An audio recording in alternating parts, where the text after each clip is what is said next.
99 సీట్లు ప్రకటించగానే జగన్మోహన్ రెడ్డి దగ్గర నుంచి వైసీపీ నాయకులందరికీ కూడా దిమ్మ తిరిగి మైండ్ బ్లాంక్ అయింది. తాడేపల్లి ప్యాలెస్ వణికిపోయింది. ఇవాళ వాళ్ళ మాటల్లో ఓటమి అంచునున్నామని తెలుస్తూ ఉంది, మేము భయపడుతున్నామని తెలుస్తూ ఉంది. నేను అడుగుతున్నా, జగన్ రెడ్డి మీ నాయకులకు చెప్పండి, వై నాట్ 175 అన్నా మీకు ఎందుకు అంత ఉలుకు, ఎందుకంత బెనుకు, ఎందుకంత భయం? అంటే ప్రజలు మిమ్మల్ని తిరస్కరిస్తున్నారనేది మీకు స్పష్టంగా తెలిసిపోతుంది.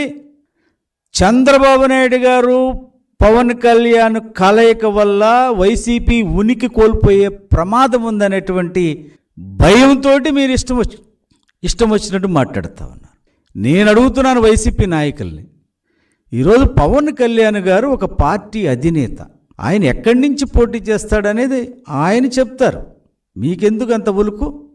ఇవాళకి జగన్ రెడ్డి ఎక్కడి నుంచి పోటీ చేస్తున్నాడో చెప్పగలిగాడని మేము సూటిగా మిమ్మల్ని ప్రశ్నిస్తూ ఉన్నాం.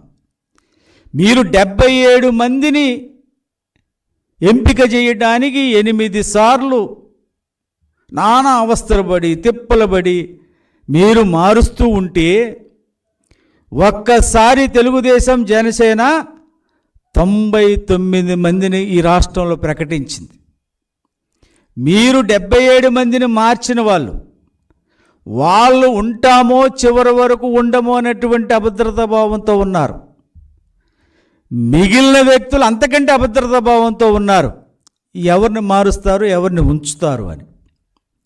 మీ ఎంపీలకు ఎమ్మెల్యే సీట్లు ఇస్తామంటే వద్దంటున్నారు, ఎమ్మెల్యే తీసేసిన వాళ్ళు ఎంపీ సీట్లు ఇస్తామంటే వద్దనేటువంటి నేపథ్యం. ఒక ఆయన చిత్తూరు తీసుకొచ్చి ఒంగోలులో పెడతావు, ఒక ఆయన నెల్లూరు తీసుకొచ్చి నరసరావుపేటలో పెడతావు. 2 జిల్లాలు 3 జిల్లాలు దాటి మీకు అభ్యర్థులు దొరకక, ఎందుకంటే పోటీ చేయటానికి ఎవరికి ఆసక్తి లేదు వైసీపీలో. ఎందుకంటే ఈ ప్రజా వ్యతిరేకత ఉన్నది. ఇవాళ జనసేన తెలుగుదేశం పార్టీ కలయిక గురించి వాళ్ళు కలుస్తారు, సింహం సింగిల్గా వస్తుంది. సింహం సింగిల్గా రాదనైనా అడవిలో ఉంటుంది. ఒకవేళ రోడ్డు మీదకి వస్తే అటవీశాఖ అధికారులు తీసుకెళ్ళి అడవిలో వదిలిపెడతారు. సింహాలు పులులు నక్కలు కాదు. ఇవాళ ప్రజలు ఏ రకంగా ఆలోచిస్తూ ఉన్నారు? ప్రజలు ఖచ్చితంగా ఈ అరాచక పాలన, ఈ రాచరిక పాలన, SC ST BC minority ST వర్గాల మీద దాడులు, వాళ్ళకు జరుగుతున్నటువంటి అన్యాయాల మీద ఖచ్చితంగా నారా చంద్రబాబు నాయుడు గారు పవన్ కళ్యాణ్ గారి సంకీర్ణ ప్రభుత్వంలోనే మాకు రక్షణ ఉంటుంది, మా అభివృద్ధి ఉంటుంది అనేటువంటి ఆకాంక్షతో ఇవాళ ప్రజలు ఉన్నారు. ఇవాళ ఎమర్జెన్సీ జరిగిన నేపథ్యంలో అన్ని రాజకీయ పార్టీలు ఈ దేశంలో ఒకటైనాయి ఒక నిరంకుశ పాలన అంతమొందించడానికి. ఈరోజు ఒక రాచరిక పాలన చేస్తున్నటువంటి జగన్ రెడ్డి అన్ని రాజకీయ పార్టీలు ముక్క కంఠంతో ఖండిస్తూ ఉన్నది, గరిహిస్తూ ఉన్నది. నీ సొంత చెల్లి నీ మీద విమర్శలు చేస్తే సమాధానం చెప్పలేనటువంటి అయోమయ పరిస్థితుల్లో ఉన్నావు. ఇవాళ అంబటి రాంబాబు రంకెలేస్తూ ఉన్నాడు, ఏదో కాపుల మీద వెనకేదో ప్రేమ ఉన్నట్టు మాట్లాడుతూ ఉన్నాడు. అంబటి రాంబాబు, అసలు నీకు సీటు ఉందా? నువ్వు కాపుల గురించి మాట్లాడేటువంటి నైతిక హక్కు నీకుంటే ఇవాళ కాపు నాయకుల పాత్ర వైసీపీలు ఏంటో నువ్వు గుండెల మీద చేసుకొని చెప్పగలవా? కాపు కార్పొరేషన్కి 1000 కోట్లు ఇస్తానన్న జగన్ రెడ్డి కనీసం 100 కోట్లు కూడా ఇవ్వనటువంటి నేపథ్యంలో ఏనాడైనా కాపుల గురించి మీరు మాట్లాడారా? పవన్ కళ్యాణ్ గారు ఒక స్టార్, ఇవాళ అనేక సంవత్సరాలుగా పార్టీని పెట్టి నడిపిస్తున్నటువంటి వ్యక్తి, అతని మీద వ్యక్తిగత దోషాలు చేస్తే మీరు ఏనాడైనా మాట్లాడారా? రాయలసీమలో బలిజలకు ప్రాధాన్యత ఇచ్చేటువంటి రాజంపేట ఎంపీ సీటు ఎప్పుడు కూడా బలిజలకు ఇస్తున్నటువంటి నేపథ్యంలో బలిజను తీసేసి మిథున్ రెడ్డికి ఇచ్చినప్పుడు మా కాపులకి ఇలా చేయకూడదని మీరేమన్నా మాట్లాడారా?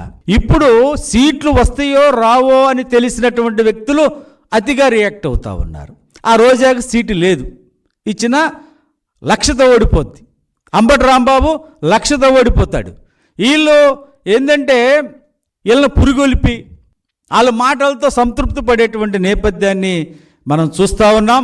ఈ రోజున తెలుగుదేశం పార్టీ 94 మంది అభ్యర్థుల్లో సామాజిక అంశాలు కానీ, వాళ్ళు ప్రజల్లో ఉన్నటువంటి అభిప్రాయం కానీ, రాజకీయ అనుభవం కానీ, వాళ్ళు చదువుకున్నటువంటి వాళ్ళ డిగ్రీలతో కానీ, ఈ రకంగా అనేక కోణాల్లో ప్రజల అభిప్రాయాలు తీసుకొని, పార్టీ అభిప్రాయాలు తీసుకొని చంద్రబాబు నాయుడు గారు ఒకే దెబ్బకు 94 నియోజకవర్గాలు అనౌన్స్ చేస్తే నువ్వు 8 సార్లు కూర్చొని 77 మందికి దిక్కులేనటువంటి ఇవాళ వైసీపీ నాయకులు మాట్లాడేటువంటి అర్హత లేదు. ఇవాళ ప్రజలు స్పష్టంగా ఆలోచన చేస్తూ ఉన్నారు. ఎందుకంటే వాళ్ళకు చంద్రబాబు నాయుడు గారు వస్తేనే మా భవిష్యత్తు బాగుంటుందనేటువంటి అభిప్రాయానికి ప్రజలు 100% వచ్చేసారు. పవన్ కళ్యాణ్ గారు కూడా అద్భుతంగా మాట్లాడారు నిన్న. ఈ రాష్ట్ర ప్రయోజనాల కోసం, ఈ రాష్ట్రం కాపాడటం కోసం, అన్యాయాల అక్రమాలు నిలయమైనటువంటి రాష్ట్రం ఇవాళ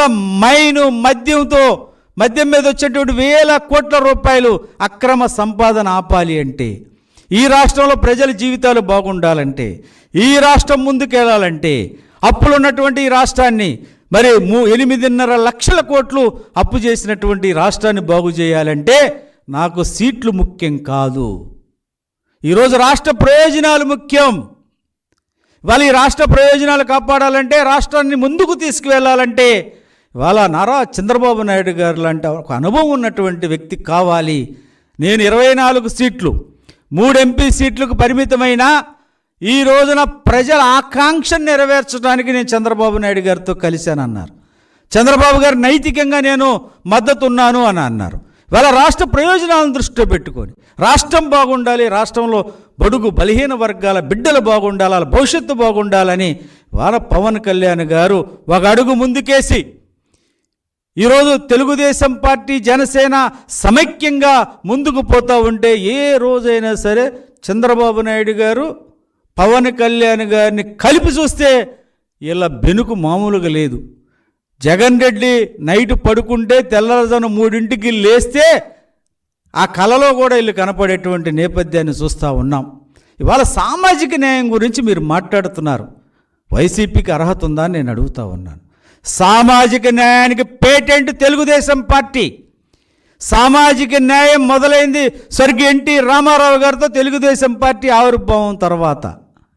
జ్యోతిరావు పూలే గారి ఆదర్శాలకు అనుగుణంగా బాబాసాహెబ్ అంబేద్కర్ గారు రాజ్యాంగం రాస్తే, జ్యోతిరావు పూలే బాబాసాహెబ్ అంబేద్కర్ ఆశయాలను ఆచరణలో పెట్టింది ఆనాడు ఎన్టీ రామారావు గారు, నేడు చంద్రబాబు నాయుడు గారు అనేటువంటి విషయం మీరు తెలుసుకోవాల్సినటువంటి అవసరం ఉంది. వాళ్ళ తాడేపల్లి ప్యాలెస్ గేటు కేవలం నలుగురు మాత్రమే. అది జగన్మోహన్ రెడ్డి సామాజిక వర్గం మాత్రానికే వాళ్ళు డోర్లు తీసే పరిస్థితి తప్ప ఎస్సీలు కానీ, బీసీలు కానీ, ఎస్టీలు కానీ, మైనారిటీ నాయకులు జగన్మోహన్ రెడ్డి దర్శనమే కరువు అయినటువంటి నేపథ్యాన్ని ఈరోజు చూస్తూ ఉన్నాం. బలహీన వర్గాలకు తీవ్రమైనటువంటి అవమానం జరుగుతున్నటువంటి నేపథ్యాన్ని చూస్తూ ఉన్నాం. స్వయంగా జంగా కృష్ణమూర్తి గారు చెప్పారు, బలహీన వర్గాలకు పదవులు ఇస్తున్నానని చెప్తున్న జగన్ రెడ్డి బలహీన వర్గాల ఆత్మాభిమానం దెబ్బతింటా ఉంది.